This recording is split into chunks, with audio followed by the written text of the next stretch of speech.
The story behind the headlines. Every Saturday at this time, the National Broadcasting Company, in cooperation with the American Historical Association, presents Caesar Searchinger in his historical analysis of outstanding news events and major trends in world affairs. Today, Mr. Searchinger's subject is Cairo and Tehran. Caesar Searchinger. Good afternoon, everybody. The Roosevelt-Churchill-John Kishek Conference at Cairo was the 8th official meeting of Allied leaders since the attack on Pearl Harbor, which occurred just 2 years ago, lacking 3 days. The Roosevelt-Churchill-Stalin Conference, which has now definitely taken place at Tehran, is the 9th.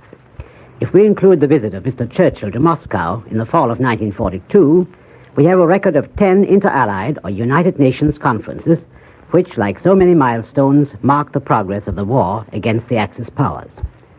The Prime Minister will have attended 9, President Roosevelt 8, Marshal Stalin 2, and President Chiang Kai-shek 1. In these last two conferences, in Egypt and Iran, we have seen the joint supreme leadership of the war, as distinct from the separate national leaderships, broaden from the Big Two to the Big Four. For although Stalin and Chiang have not yet formally taken part in one and the same conference, they have sat in on each other by proxy, and their personal meeting is postponed merely because the war is still divided into two areas, West and East. But it's clear from the decisions taken at Cairo that Stalin must have been consulted in advance. As I look at the mental picture of the Big Four who, as far as we can now see, will shape the post-war world, a contrasting picture of a somewhat lesser Big Four flashes across my mind. That is the picture of Chamberlain, Hitler, Mussolini, and Daladier at Munich in 1938, blithely arranging for what we were told was peace in our time. I'm also reminded of a cartoon which appeared at the time in the London press. It was by that astute and sometimes prophetic artist, David Lowe.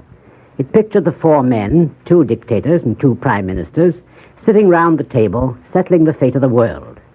And in the background stood the peasant-like figure of Joseph Stalin in top boots, stroking his mustache with a sardonic smile and saying, "What, no chair for me?" I've kept that cartoon all these 5 years just to see how it would look at some such date as today. For today, Joe Stalin is not only one of the bigger Big Four, but in some respects, the key man.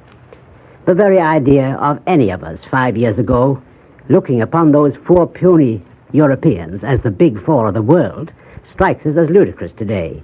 How could anyone think that their decisions could have any lasting validity, decisions taken without consulting 2 of the most powerful nations in the world? Well, in that particular respect, the world has learned its lesson. Today, at any rate, we include not only Russia and the United States, but China. For China, with its almost 500 million people, is potentially one of the really great powers of the world. Anyone with a flair for history may conjure up another comparison.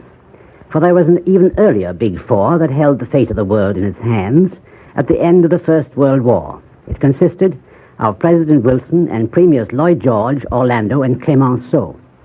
That Big Four constituted itself the Supreme Council at the Conference of Versailles and proceeded to make all the important decisions regarding the peace terms to be imposed on the Central Powers.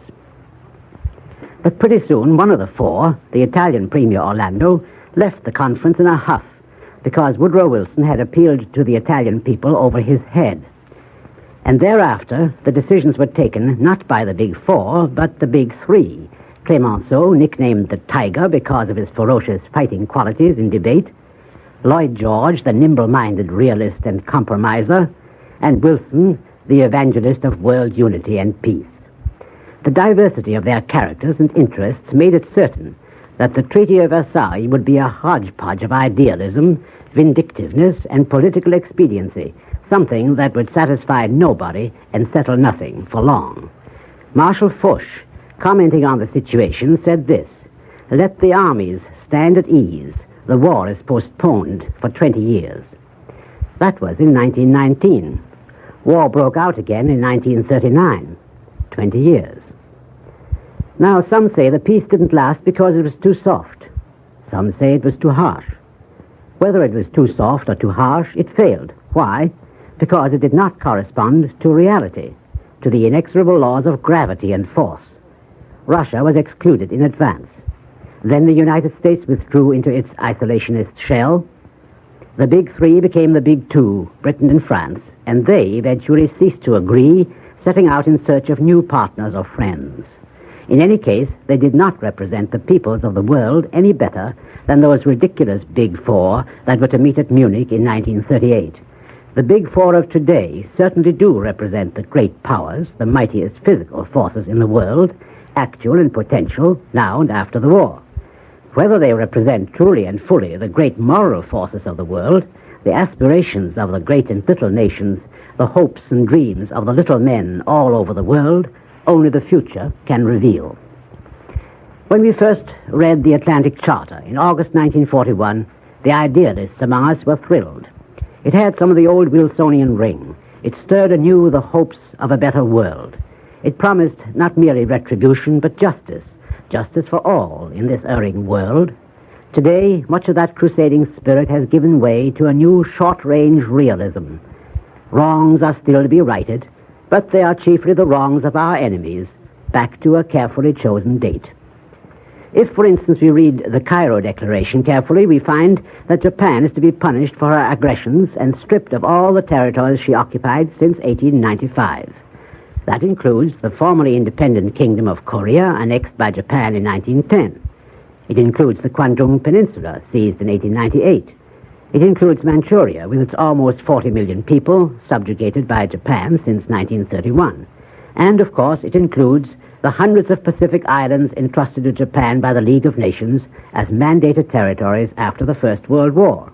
Above all, it includes all the Chinese territories occupied during the First World War and overrun during the present war.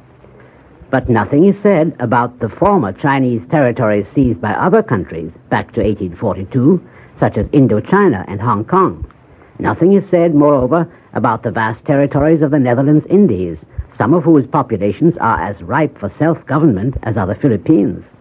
And nothing is said about the South Pacific Islands that were German before 1918. Finally, nothing is said about Japan herself, except that she is to be returned to her old isolation, deprived of the means of developing as a modern industrial power. There is no hint of any compensating arrangements whereby Japan might become a peaceful factor in an economically integrated world. The paramount fact emerging from the Cairo Declaration is a vast and radical reshuffling of power in the Far East. It means a revolutionary change in the policy of the Western powers, who for the past half-centuries have looked to Japan as the stabilizing factor in the Pacific world. It was Japan who became the first great modern power in the East, having defeated both Imperial China and the Russia of the Tsars.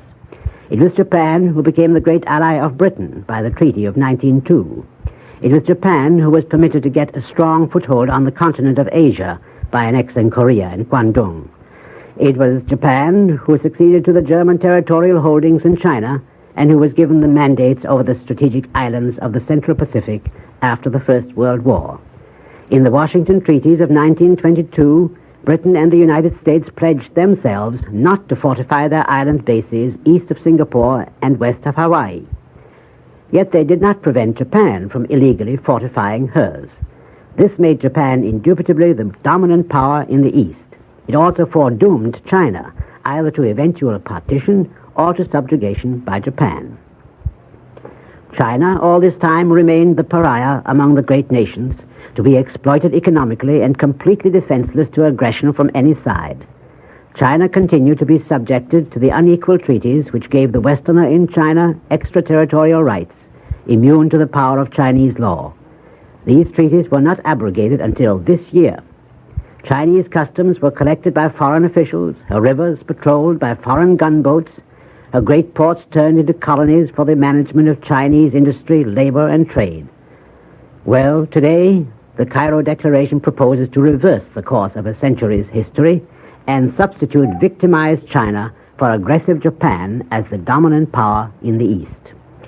Today, China is accepted as the leading Far Eastern power on a basis of equality with the great powers of the West. On paper, it's a triumph hardly equaled in its suddenness in the history of the modern world. Morally, it's a vindication of the virtues and qualities of the most populous and one of the oldest among the nations, a nation with one of the greatest civilizations in the world, a country whose 400-odd million peasants, vigorous, hard-working, and capable of incredible sacrifice, are fired with the ideal of freedom. A strong and democratic China would be a tremendous stabilizing force in the eastern half of the world. As guardian of peace and security in the East, it would have to assume a grave responsibility and trust. But the responsibility will have to be shared. It will be a long time before China as a power can stand alone. She will require the close friendship of Russia, whose Asiatic interests are great. She will need our help in keeping the Pacific at peace, and before that, in achieving internal unity, which is still far from complete. And that will mean a revolutionary change in our attitude towards the problems of the East. It is we who will have to police the Pacific for a long time to come. It is we who will have to maintain the bases to be wrested from Japan and to defend them with a navy and air force of superior strength.